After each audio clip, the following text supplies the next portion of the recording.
hello, everybody. How are you? How are you doing? Yes, it's good to be here. Oh my God, there is so much happening. So much is happening. And I'm specifically speaking about my country, Jamaica.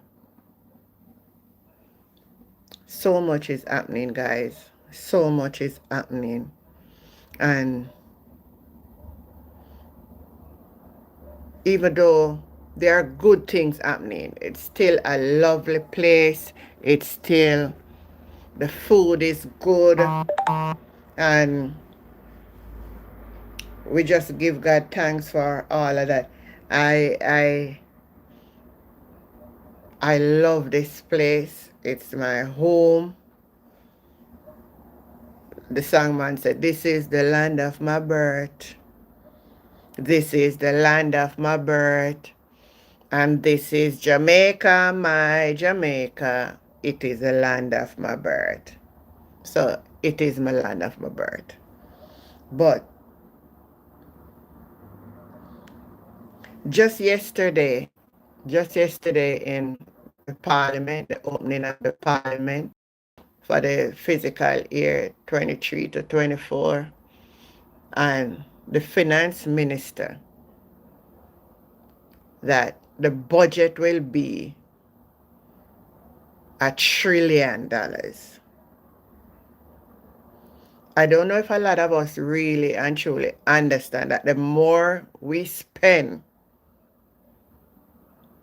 is the more pressure is going to reach the common people. Don't think we understand that.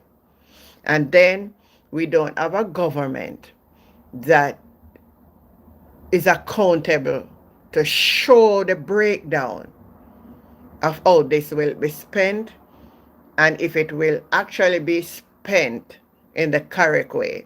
And then where will that money comes from? We need, so sometimes we hear things and we don't look it in my opinion and in my view, and you can leave a comment because we are reasoning.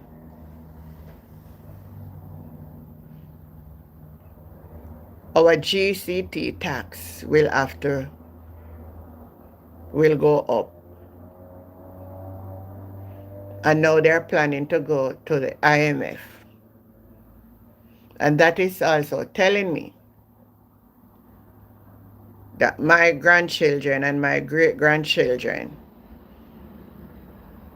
will have debt to pay. They will have a debt to pay. Instead of we trying to minimize, we are not working within our budgets. And it's so unfortunate that government want to spend all these money. And we as the citizens of this country, Jamaica, when you look at some of the surfaces of the road, just the other day, they raise up everything, and the taxi drivers and the road laws. And I am not here to say it is not good to put laws and order in place. Sure it is.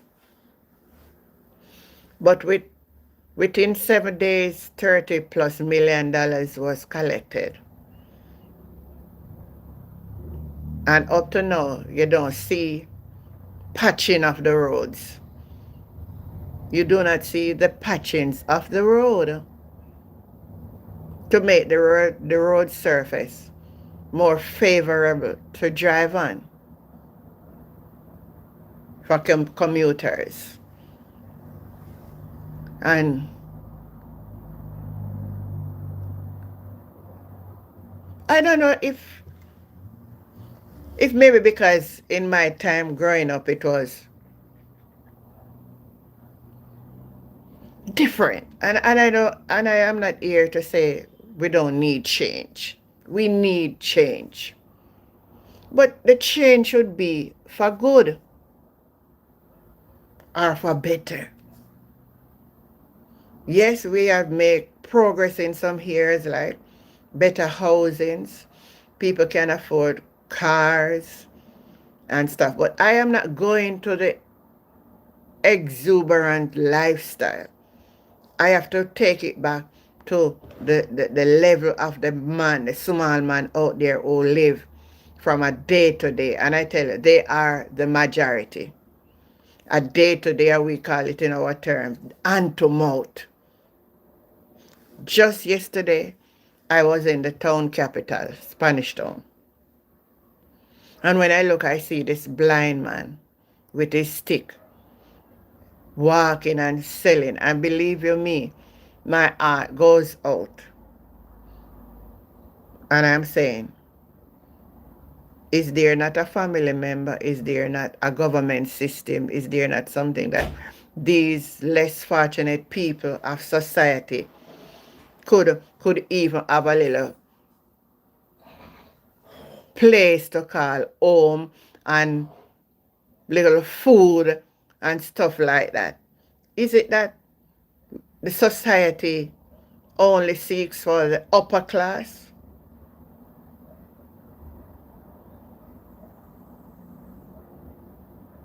Is that where we reach, that we don't share and care for each other's anymore?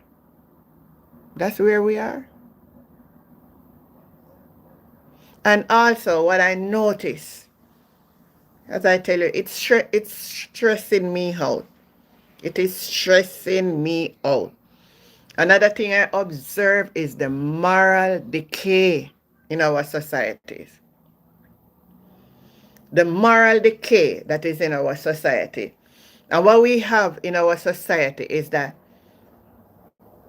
people embrace wrong. We embrace wrong for right. We embrace the wrong. And that is the reason. This is the reason. And this is happening from in the home under parental control. That even I was watching a clip the other day with a little mind, like a kindergarten, back chatting the teacher and acting as if he's a man, and that is coming from the home. Because if you instill morals and value in our children, let me explain to you. Let me explain something to us. I was grown up good because I was grown up in the country with my grandparents in Clarendon. After I moved at age 15 to St. Catherine, due to circumstances, is when I was exposed to seeing different ways of people live in society. But I said something. What was instilled in me was still in me. So in spite of all my circumstances, what was instilled in me was in me. And when I reached a point of rock bottom in my life, nowhere to live. Listen to me. I take 3 sheets of zinc with some black and put around it, and that was my shelter. That was my shelter.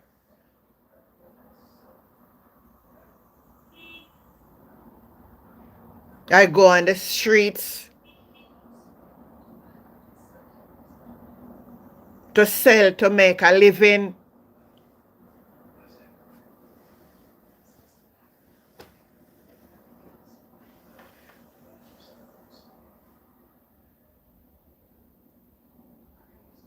But I pull myself from the rubble.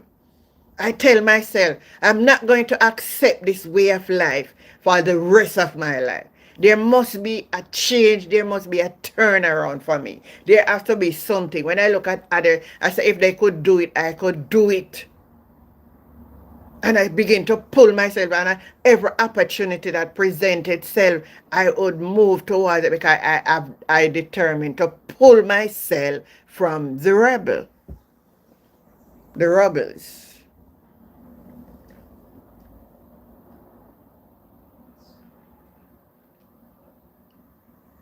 And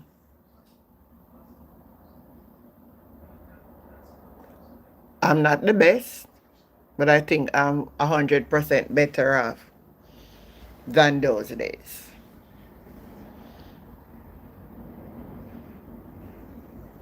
And when you look again, nobody has respect for anybody. People do as they like. There's a recent event that took place within my space.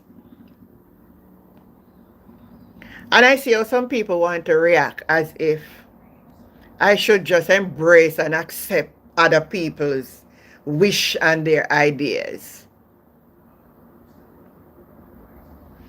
Then when you don't agree with others, you are seen as the monster. But every one of us have choice. And I want everybody to understand this. Every one of us have a choice. And the choice is this. You make the decision you want to make. But you cannot impose your choice or your way of life upon others. I choose a life style to live. But I cannot impose it on everyone. Everybody live by choice. Everyone live by their choice. We have the ability to think. We have the ability to choose. We have the ability to do what we want to do. I choose what I want to do. I choose my surrounding. I choose my space. I choose what I want in my space.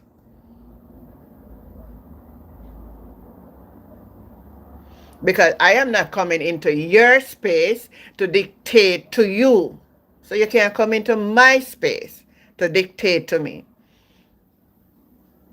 And this is what I see happening. And that's why I say it's stressing me out.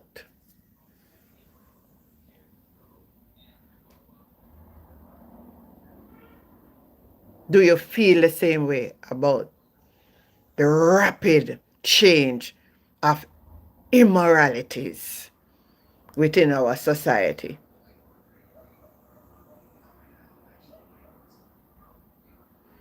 We'll go to the length and breadth of taking people's life in order to get our own wish, because we don't get our wish and we feel like such person is an hindrance in our way. Our intention is to destroy other people.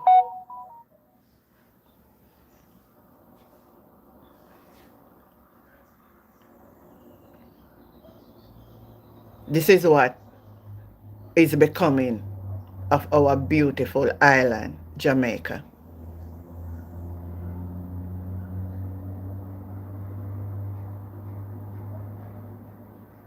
And a breakdown of moral decay is a breakdown of moral decay from within the home.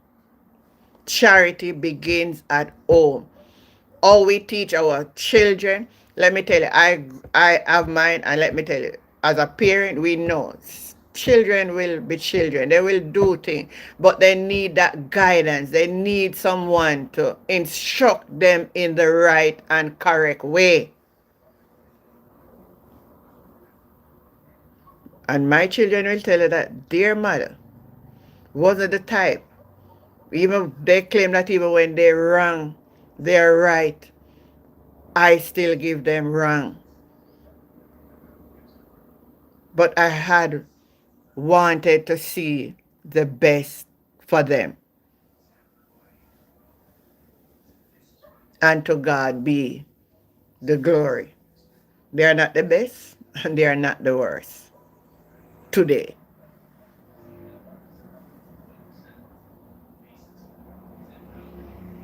So what can we do? It seems like there's no hope in sight. So you read the news. And when you look on social media, there's not a day go by where you could say we have a peaceful day. There's not a day pass by that we could say, oh God, to God be the glory. Today was a very peaceful day. We haven't heard anything that is not nice.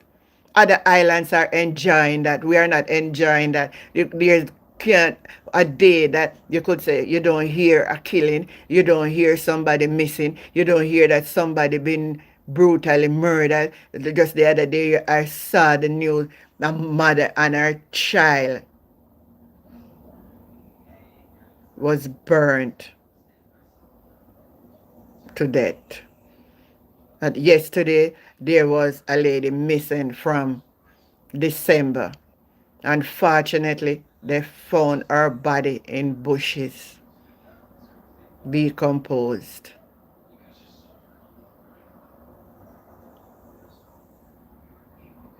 We just get wild and mad.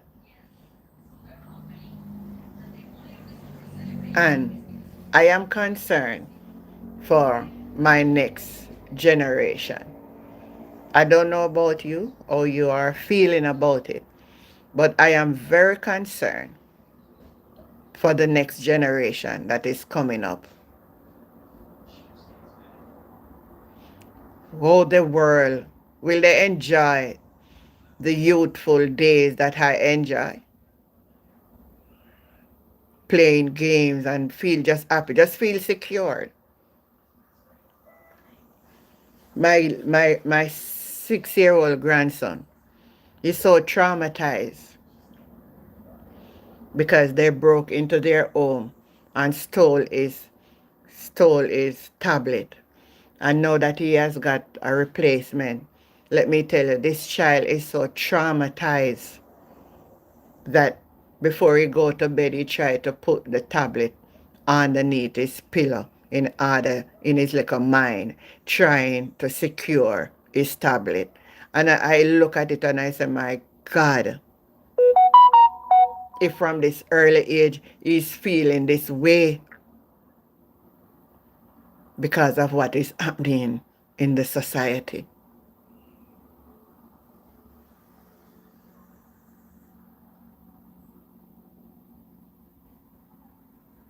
It is perplexing me. And I think for all concerned citizens, it should be a major, major concern for you. Yes, it should. It should. It should be a major concern for all of us. And who do we run to? And where do we run to? And who do we go to? Because where we should be looking for help, it's not coming from that place.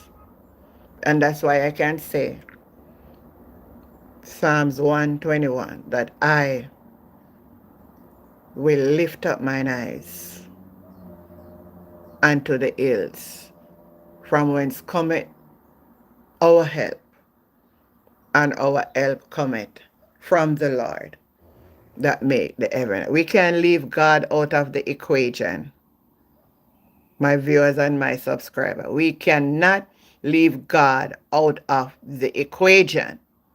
In spite of everything, we need a refuge and we need a friend. And I just want to share my passion and my emotion of how I'm feeling.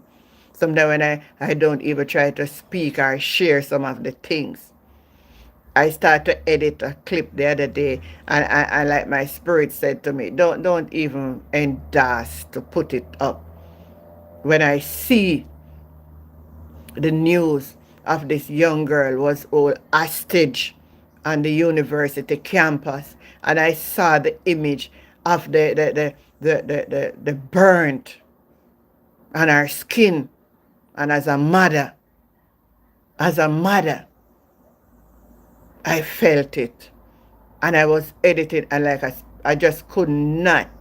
I said, let me don't even. Because sometimes, yes, we want the views and the likes and certain things. But I think also we got to be very mindful of what we are editing and what we are posting to social media, because we have to understand also that somebody out there is hurting. Somebody is hurting while we are enjoying to post it. And I tell you, I could hear the spirit rebuking me sharply. Do not. Don't post it.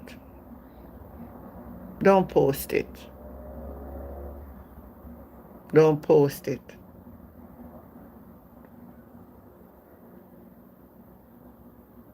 Pain and agony. Pain and agony for see another human just brutally abusing someone else who is vulnerable.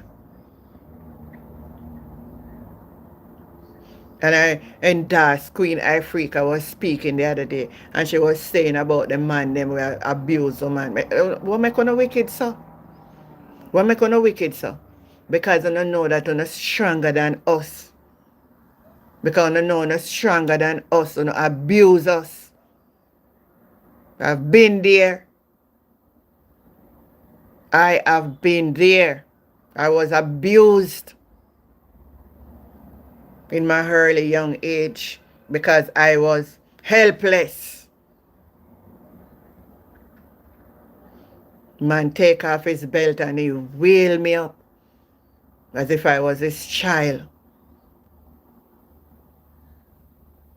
So sometimes when I see these things, it brings back some sharp memories to me. But thanks be to God. I have overcome. I have overcome. And so many are hurting at this time. So many are hurting at this time.